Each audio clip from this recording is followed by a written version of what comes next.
இன்றைக்கி வந்து டுடே சமையல் தான் பார்க்க போகிறோம். இது மெட்டீரியல்ஸ் தான் வச்சுருக்கோம். அந்த மெட்டீரியல்ஸ் தான் நம்ம பார்க்க போகிறோம். ஸோ எங்கிட்ட வந்து நிறைய மெட்டீரியல்ஸ்லாம் வச்சுருக்கோம். ஸோ அதை வச்சு தான் நம்ம சமைக்க போகிறோம். எதுவுமே பிளாஸ்டிக் பொருட்கள் இல்லை. இப்போ வந்து இங்கே மண் சட்டி அளவு, இது வந்து உப்பு,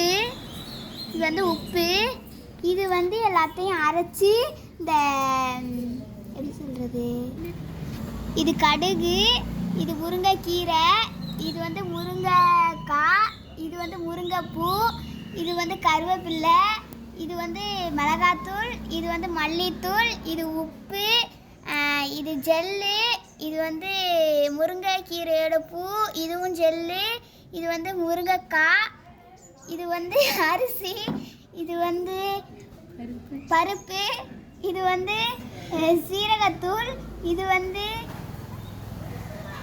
முருங்கை தண்டு, இது உப்பு, இது வந்து முருங்கைக்காய், இது முருங்கைப்பூ, இது முருங்கைக்கீரை, இது வந்து அரைச்ச கீரை.